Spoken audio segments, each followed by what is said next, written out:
E tá, você descobre, tem esse problema, começa a fazer terapia, e aí o que você acha que muda na sua vida pra valer assim mesmo? Daí o auge da minha Rebeldia? Da minha Né? rebeldia foi com 17 anos, com 16 para 17 anos. Daí eu joguei tudo pro alto, assim. Eu estudava no Bandeirantes, que é um colégio muito Colégio bom, rígido, que exigia bastante, mas eu ia de mal a pior. Eu sempre tava... Daí eu deixei de ser a melhor aluna para ser uma das piores alunas. E assim, aí eu comecei a fumar maconha, comecei a vida louca. A fumar, a beber, a andar com algumas pessoas que também estavam na minha vibe ali do momento, que também não queriam saber de estudar, não queriam saber de nada. E entrei nessa vibe, assim, cansei de ser legal com os meus pais, cansei de ser boa aluna, e eu não quero mais saber de nada. Mas assim, eu ainda tinha depressão. Aí eu lutava dentro de mim. Era entre a depressão, entre as minhas. Era os altos e baixos. Euforia. Então quando eu tava. Quando eu tava lá embaixo com uma crise deprê, eu ficava mal, não queria sair do triste, quarto. Tava bem pra caramba, entendeu? E daí, com isso, surgiram as brigas que se tornaram muito mais intensas e muito piores, assim. Então, meu pai cortou... Quando meu pai descobriu pra que usava o dinheiro que ele me dava de mesada, ele cortou. E ele cortou tudo que eu tinha, assim, tipo, dos privilégios de uma adolescente de classe média. Entendi. Então, ele cortou os presentes, assim, se eu quisesse alguma coisa. Meu pai nunca falou não pra bens materiais, assim. Quero um tênis que tá na moda. Ia lá e comprava. Ganhava mesada. Em relação a isso, eu sempre tive tudo do bom e do melhor. Tudo que eu quis, eu tive. E daí cortou tudo. A partir do momento que ele corta tudo, eu precisava ainda do dinheiro pra manter os meus vícios, claro, de adolescentes. E com o que eu fiz? Comecei a furtar os meus próprios pais dentro de casa. Então, eu comecei a tirar... Naquela época, não existia Pix, não existia... Tipo, cartão era débito, mas as pessoas quase não usavam. Era mais cheque. Ou dinheiro. Então, os meus pais, eles sempre andavam com muito dinheiro. E meu pai, ele sempre guardava muito dinheiro numa gaveta em casa, que todo mundo sabia. Ali da família. Então, eu comecei a furtar tanto dinheiro da bolsa da minha mãe, que sempre tinha muito dinheiro, e sempre dinheiro da gaveta do meu pai. Até que uma das vezes minha mãe flagrou eu pegando dinheiro com...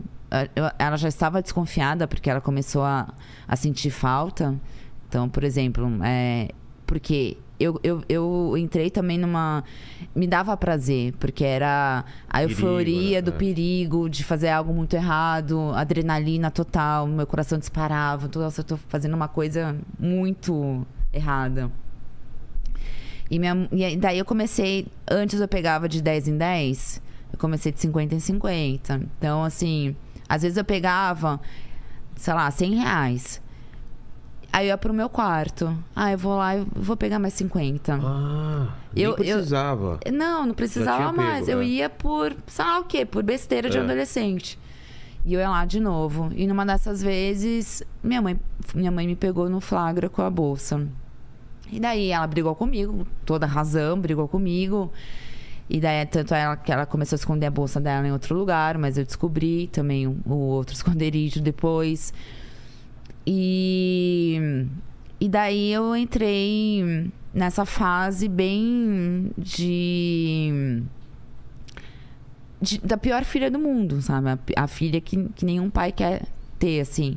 E ao mesmo tempo, foi bem a fase de descobertas sexuais, né? Então eu queria namorar, eu queria sair, eu queria saber eu queria iniciar minha vida sexual também.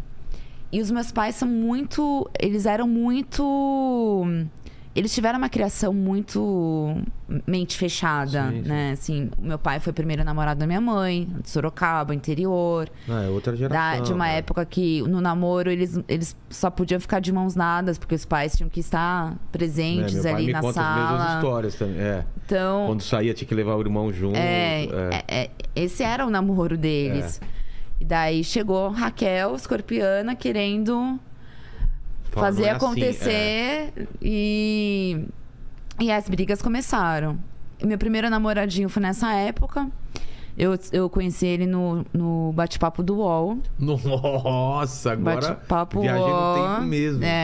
Quantos anos você tinha nessa época? Eu tava com 15 anos.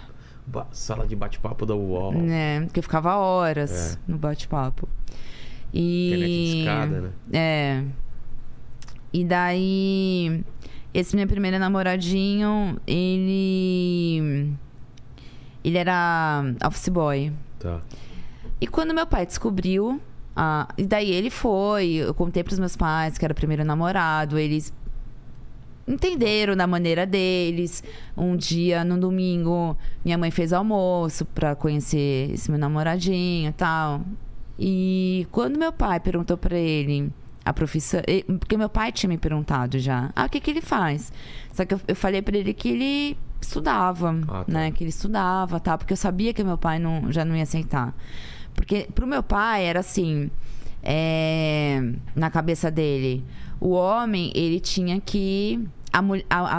era o que ele queria para as filhas dele. Então, a mulher tem que ter sua independência financeira. Só que o homem também tem que estar acima. Tem que prover, né? Então, o dinheiro da mulher é da mulher. Mas o homem que tem que bancar toda a família e tal. Era o pensamento do meu pai. Quando meu pai descobriu que o menino era office boy, ele deu um show. Ele falou, eu não pago bandeirantes pra você namorar office boy, eu não faço isso e aquilo. E jogava tudo na cara. Isso que era ruim, porque meu pai, ele jogava na cara. Eu faço isso, isso. Ele jogava na cara. Eu faço isso pra você e você vem aqui com um office boy. Que ele nunca vai poder te dar nada. Nunca vai poder, né, te dar uma vida digna, não sei o quê. E eu comecei a brigar com meu pai. Porque eu gostava muito era o primeiro namoradinho, gostava muito dele e tal. E comecei a brigar muito, assim, com meu pai. Defendendo meu namorado, na época. E as brigas começaram a ficar cada vez mais intensas, piorando cada vez mais. E chegou um momento, assim, que eu... então, e daí, esse meu namorado, ele era virgem também. E meus pais foram viajar. Me deixaram sozinha com a empregada dormia em casa. E eu armei todo um plano dentro da minha cabeça, que era, a empregada dormia muito cedo. Sei. Aí eu esperava ela dormir, esperei ela dormir. Isso já tudo combinado com o meu ex-namorado. Quando ela dormia, eu pedi um lanche, uma pizza. O meu namorado já tinha chegado no prédio, porque a gente já tinha combinado o horário, tudo certinho. E aí, quando a pizza chegava, eu descia e o meu namorado entrava junto comigo no prédio, justamente para ele não interfonar. Porque entendi. O meu medo era do porteiro pegar o nome dele, ou então a empregada acordar com o interfone, enfim, perguntar, mas quem que é? Então, tipo, ele entrava junto comigo. E daí ele ficava escondido ali na escada um pouquinho. Eu entrava, deixava a pizza, o lanche lá. Via se a empregada realmente estava dormindo ainda. Tava. Aí a gente ia pro meu quarto. E foi assim que eu perdi a virgindade, escondida, total. E com a sensação também do perigo, mesma coisa. Né? Exatamente, que a empregada tava dormindo na sala. E eu tava no meu quarto, que era bem ao lado da sala. E isso eu tava com 15 para 16 anos. Aí esse relacionamento acabou não dando certo, assim.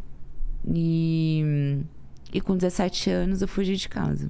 E aí, mas o que deu na sua cabeça, assim? Tipo, tava insuportável, tava muita briga? Então, no meio disso tudo, sem dinheiro, eu tive a infeliz ideia de vender um conjunto de joias da minha mãe. Minha mãe tinha guardado algumas joias. Ela nunca usava joias. Assim, era muito difícil ela usar. E ela tinha ganhado um conjunto chiquérrimo, assim, foi aniversário de casamento dos meus pais de não sei quantos anos, sei lá, de 30 anos. E minha mãe ganhou esse conjunto e nunca tinha usado. Eu peguei, um dia levei pra escola e fui numa lojinha que eu sabia que tinha ali perto, que tinha um anúncio: compro joias, compro ouro, compro não sei o quê. E levei lá pra vender. Vendi por R$300 um negócio que valia, tipo, sei lá, uns R$3.000. Putz. E vendi. Só que pra mim, R$300, eu saí da loja me achando a milionária. Porque, assim, eu tava sem dinheiro, louca pra comprar sem as besteiras, nada, vícios. Eu falei, bom, e fiz isso. E daí, alguns dias depois, no sábado, minha mãe tinha um casamento lá da filha de uma amiga dela. E ela tava se arrumando e foi atrás dessa bendita joia que eu tinha vendido. Que nunca usava e resolveu usar bem na semana que eu tinha vendido. E daí me fudeu, assim. Eu tava no meu quarto, comecei a ouvir, chamar meu pai: ah, você não viu o conjunto que você me deu? Não sei o que, não sei o que. Tinha certeza que tava aqui junto com as outras. E comecei a ouvir. E aí ela foi no meu quarto, perguntou pra mim, eu paguei de louca. Eu falei, não, paguei de louca total. E daí ela falou, bom, eu vou perguntar pra Mara, que era a empregada. Vou perguntar pra Mara, então, segunda-feira. Se não foi você, foi ela. Putz. E eu comecei a me sentir culpada. Falei, meu, a Mara não pode ser mandada embora, meu, por causa disso, sabe? Mas mesmo assim, eu não tinha coragem de contar. E fiquei quieta. Mas todo crime existem as provas. Não existe crime perfeito. Não existe crime perfeito. Nessa que eu levei a joia pra escola, pra vender depois, eu deixei na mochila, dentro da minha mochila, com as minhas coisas.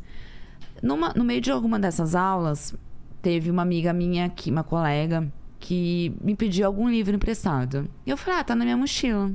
E ela abriu minha mochila e ela viu a caixa com as joias. E tava a marca, assim, a caixa chamava muita atenção, porque tava o nome da marca escrito, então já chamava atenção só pela caixa. E a minha amiga pegou nas mãos, né? Abriu e falou, nossa, Raquel, por que você trouxe pra escola essas joias? Eu falei, não é nada não, inventei uma história, nem lembro exatamente, que foi tipo uma mentira muito assim, que saiu na hora. Sim. Eu trouxe porque é da minha irmã e não sei o que e tal.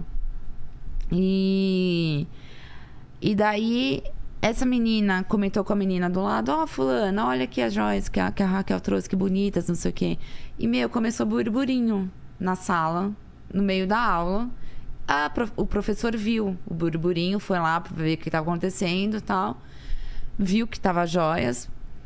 E aí, tipo, o professor fez um comentário do tipo, nossa, mas é perigoso você andar com essas joias por aí e tal. E morreu o assunto ali. Só que foi parar nos ouvidos da diretora. Putz. Eu acredito que tenha sido por causa do professor, que deve ter achado estranho. Claro. E contou pra diretora. A diretora chamou minha mãe.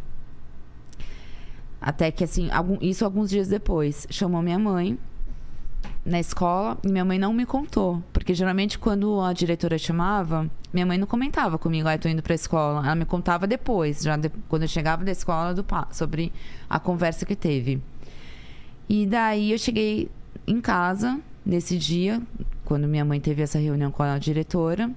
Cheguei em casa, minha mãe já me chamou, já tava putíssima, assim, já tava super brava, chorou muito. E ela me perguntou, mas eu te perguntei, ela comentou, mas aquela noite eu falei pra você e você fingiu que não tinha visto e tal, por que você não me falou? O que tá acontecendo, Raquel? Minha mãe, por um momento, tentou conversar comigo, tentou tirar de mim. E daí eu contei pra ela que eu tinha vendido, contei pra ela toda a situação. E foi um furto, né, ali. E daí, tanto é que ela comentou comigo, eu não vou contar pro seu pai. Não vou contar pro seu pai, porque seu pai não vai aceitar. Você conhece ele não vai aceitar, não vai... Eu tenho medo da reação do seu pai. Então vai ficar entre a gente aqui, tal. Passou mais alguns dias, mais uma semana, um pouquinho mais.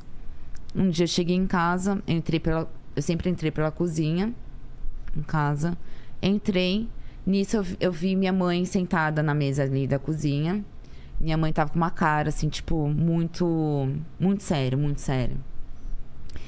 E ela só virou pra mim. E nisso eu vi meu pai vindo, porque a sala era longa. Eu vi meu pai vindo na minha direção. Minha mãe só virou pra mim e falou assim: eu não aguentei, contei pro seu pai. Putz. Aí meu pai veio já, ele me pegou dos cabelos, me levou pra sala, me jogou no sofá.